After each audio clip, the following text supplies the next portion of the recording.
Welcome to Cambridge English Language Institute. This is Ansar Ahmad and today's video I am going to talk about heat loss or heat conservations. Biology second year की biology से chapter number 2 की आखिरी topic है जिसका नाम है heat loss and heat conservation. सबसे पहले बात करते हैं हीट लॉस। तो सबसे पहले बात यह है जो हीट लॉस होता है ना, heat that is called heat loss.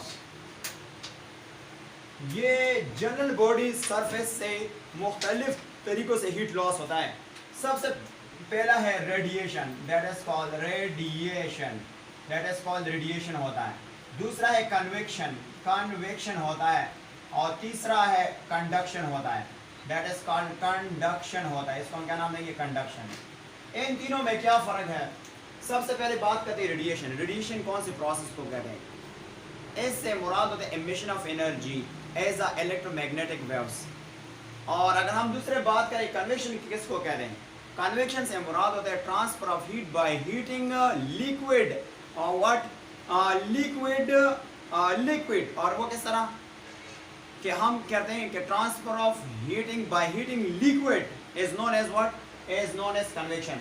और जो कंडक्शन होता है इनमें से हम क्या करते हैं कि transfer of heat bye direct physical contact of matter और पार्टिकल ऑफ मैटर। इन तीनों में आपको थोड़ा सा फर्क समझाता हूँ।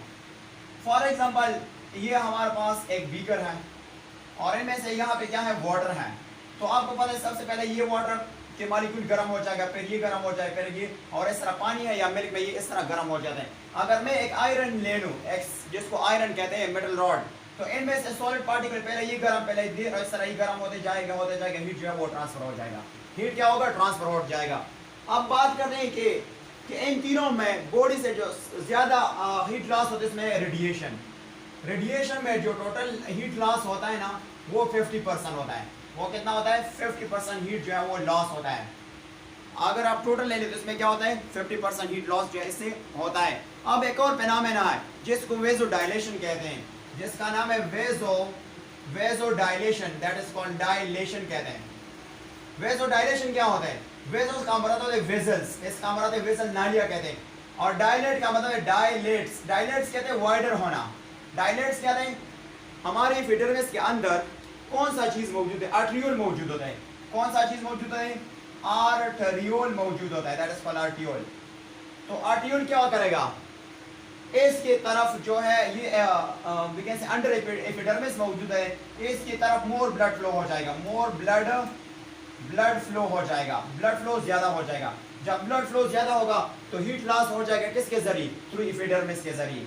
हीट लॉस हो जाएगा through, that is called through किसके जरिए? That is called epidermis, EP, और इसका नाम है डर्मिस। एपिडर्मिस के जरिए हीट लॉस होगा। नेक्स्ट के जो टर्म है जिससे हीट लॉस होता है उसका नाम है evaporation, that is called evaporation. Evaporation जो है ये कंटिन्यूस टेक प्लेस करता है और हीट ऑफ लॉस होता है। इनमें से ये क्या होता है? और ये किसके जरिए होता है? Loss of heat. Loss of heat जो है ना ये बेसिकली होता है through epidermis, through epidermis, that is called epidermis के जरिए, दैट इज कॉल्ड डर्मिस के जरिए। इसके अलावा इवन इस केस में अगर आप जो है स्वेट ग्लैंड्स बंद कर नॉट स्वेटिंग होते फिर भी हीट लॉस होता है। इसके अलावा activation, that is called activation of sweat glands, activation of sweat gland जो है ना that is called sweat glands. वो जब एक्टिवेट हो जाएगा स्वेट ग्लैंड्स तो उससे क्या होगा? स्वेट ग्लैंड से पसीना जो है वो लॉस हो जाता है, यानी क्या होगा? हीट लॉस हो जाएगा, that is called heat loss. से मुराद क्या होगा? हीट लॉस से मुराद हम फिर कूलिंग इफेक्ट यानी कूलिंग इफेक्ट जो है हम महसूस करेंगे, कूलिंग इफेक्ट हम महसूस करेंगे। इसके अलावा आपको अगर आपने कभी डॉग ऑब्जर्व की कि वो अपना टांग निकालता है, इसलिए निकालता है कि इसके बॉडी में स्वेट ग्लैंड्स नहीं होते, तो इसकी वजह से टांग के जरिए वो क्या करता है? वो कूलिंग इफेक्ट करता है। इस तरह एनिमल भी होते हैं जो पेंटिंग करते हैं तो उससे भी क्या कूलिंग इफेक्ट आ सकता है। तो ये तो बेसिकली क्या था? ये बेसिकली हीट लॉस था। अब हम आते हैं हीट कंजर्वेशन की तरफ। हीट कंजर्वेशन की तरफ आते हैं, बट हीट कंजर्वेशन से पहले एफएससी के जो टेक्स्ट बुक है इसके साइंटिफिक बुक्स में कुछ जनरल बातें बता दी हैं, वो मैं आपको दिखाता हूँ। देखो मैमल्स की खूबियात है कि इसके बॉडी में हेयर्स मौजूद होते हैं। हेयर कहाँ पे मौजूद होते हैं? मैमल्स में मौजूद होते हैं। और आपको पता है ये हेयर क्या है? ये इंसुलेटिंग ऑर्गन है, इंसुलेटिंग ऑर्गन है। कौन सा ऑर्गन है? इंसुलेटिंग ऑर्गन है। तो ये जब इंसुलेटिंग ऑर्गन है, ये बॉडी में क्या करेगा, रिटेन करेगा बॉडी हीट जो है ये रिटेन करेगा, बॉडी हीट क्या करेगा, रिटेन करेगा। अगर ये इफेक्ट ज्यादा हो गया, अगर ये कौन सा चीज ज्यादा हो गया, इंसुलेशन ज्यादा हो गया, इंसुलेशन। तो जब इंसुलेशन ज्यादा हो जाते हैं तो आपको पता है हमारा बॉल जो है वो इरेक्टेड हो जाते हैं, इरेक्टेड हियर हो जाते हैं। और ये कौन सा प्रोसेस है, ये इनवॉल्यूंटरी है, इनवॉल्यूंटरी प्रोसेस है। और ये कब होता है, जब सर्दी बहुत ज्यादा होता है, ओवर कोल्डेड होता है। तो जब ये हियर सीधा खड़ा हो जाता है तो इससे हीट लॉस नहीं हो जाता है। इस प्रोसेस को हम कहते हैं गूस पिंपल्स या गूस पंप्स। इसको हम क्या कहते हैं, that is called goose pimples, या इसको हम क्या नाम देंगे, that is called goose bump, जिसको कहते हैं बम्प का नाम देते हैं। तो ये था बेसिकली क्या, ये था बेसिकली एक साइंटिफिक हमें कुछ इंफॉर्मेशन था, वो हीट कंजर्वेशन के मुताबिक था। तो अब हम आते हैं जो नेक्स्ट वर्ड है जिसका नाम है हीट कंजर्वेशन। अब हीट को किस तरह महफूज किया जाए, बॉडी में किस तरह महफूज किया जाए। ये जो हीट लॉस होता है ये समर में होता है। अगर सर्दी है और हमारे बॉडी को हीट की जरूरत है कि हम हीट को रोक जाएं, तो हमें कौन सा प्रोसेस चाहिए, क्या चाहिए, हीट कंजर्वेशन। ये हीट कंजर्वेशन तीन तरह के होता है, तीन तरह के एडाप्टेशन से। एक का नाम है फिजियोलॉजिकली, दैट इज कॉल्ड, इसको हम क्या नाम है, फिजियोलॉजिकल, और दूसरा का नाम है मॉर्फोलॉजिकल, और तीसरा का नाम है behavioural, that is called behavioural adaptation. इसको कहते हैं एडाप्टेशन। इन तीनों से क्या हो सकता है। अब सबसे पहले मैं अगर बिहेवियर की बात करूंगा ना, ये बुक मैंने ये मैं जल्दी से बताता हूँ आपको। कहते हैं कुछ जब सर्दी होता है तो हम सन की तरफ आते हैं और सन से विटामिन डी लेते हैं, यानी हम एक हीट लेंगे। इसके अलावा जब गर्मी होता है तो हम आ जाए और जो दरख्त की शेड होते हैं उधर बैठ जाते हैं। तो कौन सा चेंज होता है, इसको बिहेवियर चेंज कहते हैं। अब मॉर्फोलॉजिकली यानी हम बॉडी में शेप में चेंजेस आएंगे, फिजियोलॉजिकली हम फंक्शन में चेंजेस आएंगे। सबसे पहले बात करते हैं, हमारे बॉडी में एक फैटी लेयर होता है, फैटी लेयर होता है। और कहाँ पे होता है, ये होता है हाइपोडर्मिस में होता है, हाइपोडर्मिस।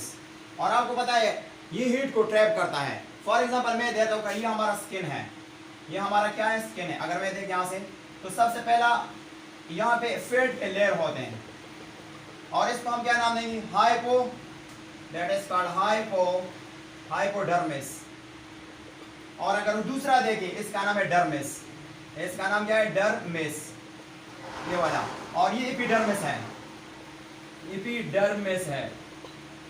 तो ये लेयर जो है क्या करता है, ये हीट को ट्रैप करता है। तो और आपको पता है एक और जनरल से इंटरेस्टिंग बात बताऊं, जो बंदा मोटा होता है ना तो उसको सर्दी में क्या होता है, वो सर्दी में खुश होते हैं क्योंकि इसमें फैट होते हैं। फैट उसको क्या होता है, हीट अंदर रखता है। और जो गर्मी आता है तो उसकी बॉडी में क्या होता है, हीट जो है ना वो ट्रैप होता है, तो वो बहुत ज्यादा गर्मी महसूस करते हैं। औरतें जो है वो फिर अच्छा होता है।